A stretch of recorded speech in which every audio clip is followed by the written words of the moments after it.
दोस्तों, कोलकाता के RG Kar medical college में 9 अगस्त की सुबह सेमिनार हॉल में ट्रेनी डॉक्टर की लाश मिली थी। इस हैवानियत ने लोगों को 2012 का निर्भया कांड याद दिला दिया। अपराध अक्षम्य पाप है, दोषी कोई भी हो वो बचना नहीं चाहिए। दोस्तों, एक भयंकर खुलासे में बताया गया कि करीब 7 लोगों ने शराब पीकर फिर उन्होंने पीड़ित के हाथ कसकर पकड़े, उसे मारा पीटा और उसके साथ गलत काम किया। फिर संजय को बुलाया गया, लेकिन यह तो कुछ भी नहीं है। आगे ऐसे ऐसे खुलासे हुए। इसके बाद यह साफ हो गया कि यह काम अकेले संजय का नहीं था, बल्कि इसमें कई लोग शामिल हैं।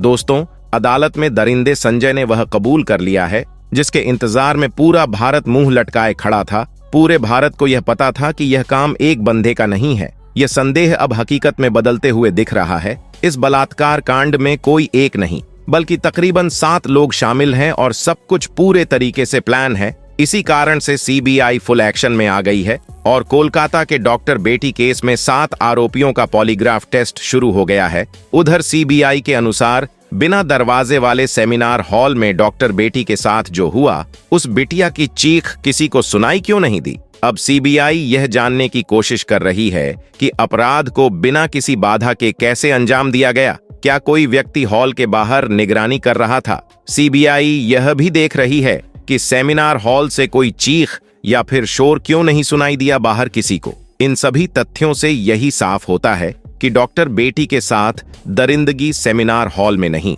बल्कि कहीं और की गई थी। उन्हें किसी और रूम में जमकर मारा पीटा गया और फिर जब उसकी सांसें चलनी बंद हो गई तो उन्हें सेमिनार हॉल में लाकर के रख दिया गया, जिसके बाद उनके शरीर को दरिंदे संजय के हवाले कर दिया गया। लेकिन अब संजय ने जो बयान दिया है उससे साफ हो रहा है कि वह अकेला नहीं था, बल्कि इसमें कई लोग शामिल थे। अदालत में दिए गए संजय के बयान को तो जानेंगे ही, लेकिन उससे पहले सबसे भयंकर खुलासे को देखते हैं, जिसमें 7 लोगों के शामिल होने का दावा किया जा रहा है। दरअसल सोशल मीडिया पर एक पोस्ट में दावा किया गया है कि कोलकाता के आरजीकर मेडिकल कॉलेज और अस्पताल में हुए डॉक्टर बेटी की हत्या संजय रॉय ने नहीं, बल्कि अस्पताल के साथ ट्रेनिंग डॉक्टर ने की थी। मेरी बात जरा ध्यान से सुनिए, फिर अंत में सब कुछ क्लियर कर दूंगा। इस पोस्ट में कहा गया है कि इन ट्रेनिंग डॉक्टर ने पहले डॉक्टर बेटी के साथ दरिंदगी करी और फिर उसकी टांगों को बेरहमी से चीर दिया।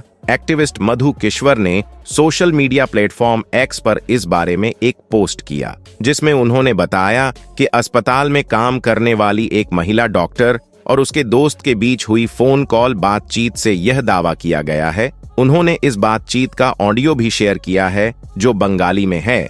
माना जा रहा है कि सीबीआई को इस ऑडियो कॉल से कई गंभीर सुराग मिल सकते हैं। मधु किश्वर के अनुसार इस बातचीत में कहा गया है कि डॉक्टर बेटी एक बहुत ही होशियार स्टूडेंट थी, लेकिन उसे अस्पताल और प्रिंसिपल के कुछ बेहद भयानक राज पता चल गए थे, जिसके कारण उसे धमकियां दी जा रही थीं। उसे अपनी थीसिस पूरी नहीं करने दी जा रही थी, लेकिन इसके बावजूद भी डॉक्टर बेटी डरी नहीं। उसने इसका विरोध किया और कहा कि अगर उसे परेशान किया तो वह अस्पताल की काली करतूतों को उजागर कर देगी। इसके बाद पिछले 6 महीने से उसे लगातार परेशान किया जा रहा था। उसे बिना रुके 26 घंटे की नाइट शिफ्ट पर रखा जा रहा था। सीनियर पीजीटी और अन्य लोग भी इस बात से वाकिफ थे कि प्रिंसिपल और उनके ग्रुप नेक्सस का एक स्टूडेंट पर कितना दबाव है। इस बात से साफ है कि प्रिंसिपल समेत पूरा अस्पताल उस महिला के खिलाफ खड़ा था, क्योंकि वह सच और न्याय के लिए झुकने को तैयार नहीं थी। इस सब के बावजूद वह लड़की अपने स्टैंड पर अडिग रही। 9 अगस्त 2024 की रात इन सभी ने मिलकर उसके खिलाफ साजिश रची। पोस्ट में बताया गया कि डॉक्टर बेटी के साथ कांड करने से पहले पूरा प्लान बनाया गया। यह अब तक का सबसे खौफनाक खुलासा है और सीबीआई इसी के आधार पर जांच आगे बढ़ा रही है। बातचीत में यह भी बताया गया कि पहले कई पीजीटी और सीनियर डॉक्टर सेमिनार रूम में आराम करते थे, लेकिन उस रात पीड़िता को अकेले वहां सोने के लिए कहा गया। कुछ स्टूडेंट्स ने अफवाह फैला दी कि कमरा निर्माण अधीन है और वहां कोई ना जा सके। इसके बाद में सेमिनार हॉल में कोई भी नहीं गया। फोन पर बात कर रही अस्पताल के डॉक्टर ने दावा किया कि घटना से पहले 4 साथी स्टूडेंट्स ने पीड़िता के साथ सेमिनार रूम में डिनर किया था। इन चारों में एक लड़की भी शामिल थी। ये चारों सीबीआई की रडार पर है और इनका पॉलीग्राफ टेस्ट भी किया जा रहा है। लेकिन फिर पीड़िता को अकेले सेमिनार रूम में सोने के लिए कहा गया। बातचीत में यह भी बताया गया कि करीब 7 लोगों का एक ग्रुप था जिन्होंने शराब पी और फिर पीड़िता के हाथ कसकर पकड़े, उसे मारा पीटा और उसके साथ दरिंदगी की। इस वारदात में एक महिला इंटर्न ने भी मदद की। खुलासे में यह भी दावा किया गया है कि उसमें से 2 ने पीड़िता के पैर पकड़कर जरासंध की तरह अलग कर दिए, जिससे उसकी पेल्विक की हड्डियां टूट गईं। उन्होंने उसकी कॉलर बोन को भी तोड़ दिया और फिर उसे उल्टा लेटाकर उसके ऊपर उसे जूतों से रौंदा। फिर उसके सर को इतने बुरे तरीके से कुचला गया कि उसकी खोपड़ी फट गई। इस तरह से 9 अगस्त की देर रात कोलकाता के आरजी-कर मेडिकल कॉलेज में डॉक्टर बेटी के साथ दरिंदगी की गई। देखिए, अगर यह सभी बातें सच है तो फिर सीबीआई को इन 7 लोगों के खिलाफ सबूत जरूर मिलेंगे और संजय के साथ इन 7 को भी कड़ी से कड़ी सजा मिलेगी। इसके बाद जब यह सभी लोग वारदात को अंजाम देकर सीढ़ियों से नीचे उतर रहे थे तो संजय रॉय को देखा, जो ग्रुप डी के दूसरे कर्मचारियों के साथ शराब पी रहा था। इन डॉक्टरों ने संजय से कहा कि सेमिनार रूम में जाओ, वहां तुम्हारे लिए एक लड़की है। इसके बाद संजय ने डॉक्टर बेटी को अर्धनग्न पड़ा हुआ पाया और उसके साथ गलत काम किया। उसका लिक्विड भी उन 7 मर्दों के लिक्विड के साथ में डॉक्टर बेटी के शरीर में चला गया। सुबह उस बिटिया का अर्धनग्न शरीर मिला। इसके बाद देश भर में डॉक्टरों ने विरोध प्रदर्शन किया। यह ट्वीट सीबीआई की जांच में काफी महत्वपूर्ण होने वाली है। माना जा रहा है सीबीआई ने भी 7 लोगों को रडार पर लिया हुआ है। कोलकाता के इस केस में 7 आरोपियों का पॉलीग्राफ टेस्ट शुरू हो गया है। मुख्य आरोपी संजय रॉय का टेस्ट जेल में ही हो रहा है। इसके अलावा सीबीआई ने आरजी-कर मेडिकल कॉलेज के पूर्व प्रिंसिपल डॉक्टर संदीप घोषकर, 4 डॉक्टर जो वारदात की रात पीड़िता के साथ थे और एक वॉलंटियर भी पूछताछ पर ले रखे हैं। इन सभी का पॉलीग्राफ टेस्ट सीबीआई के कोलकाता ऑफिस में हो रहा है।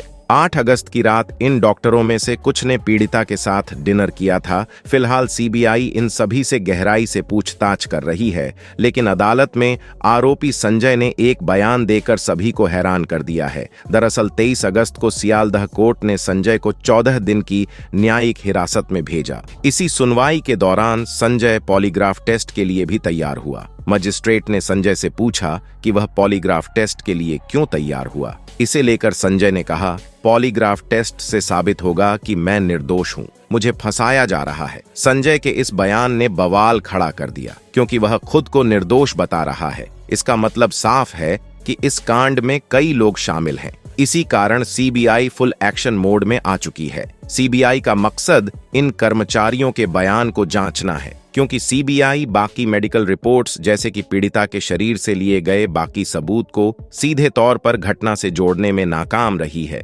दोस्तों, आपको बता दें कि पुलिस इन्वेस्टिगेशन के दौरान जो कुछ भी सबूत छुपाए जा सकते थे, मिटाए जा सकते थे, वह सब किया गया। बड़े बड़े लोग, बड़े पैसे वाले लोगों ने इस केस को दबाने की खूब कोशिश करी, लेकिन जब से यह केस सीबीआई के हाथ आया है तब से उनके भी पसीने छूट गए हैं। मगर सीबीआई को कुछ सबूत हाथ नहीं लग रहे, क्योंकि उन्हें पहले ही मिटा दिया गया। अब सीबीआई जानना चाहती है कि क्या इन 4 डॉक्टर ने सबूत के साथ कोई छेड़छाड़ की थी या फिर यह किसी बड़े षड्यंत्र का हिस्सा थे, क्योंकि पोस्टमार्टम रिपोर्ट इधर उधर करने में प्रिंसिपल समेत यह सभी लोग बेहद माहिर थे।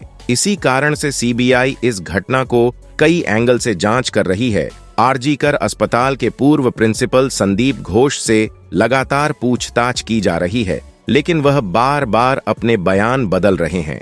इससे यह साफ होता जा रहा है कि कांड में उसका बड़ा हाथ है। उसके घर पर भी रेड की जा रही है, लेकिन सवाल यही निकाल कर आता है कि कौन है इस पूरे केस के पीछे, जो इन सबको बचा रहा है। कौन है वह पावरफुल लोग जिनका नाम सामने नहीं आ रहा है। इस केस में सीसीटीवी फुटेज की गहराई से जांच की जा रही है। अस्पताल के सेमिनार हॉल के दरवाजे की चिटकनी कुछ दिनों से टूटी हुई थी और यह बात सबको पता थी। इसी कारण जब डॉक्टर रात 2 से 3 के बीच में हॉल में गई तो दरवाजा बंद नहीं कर पाई।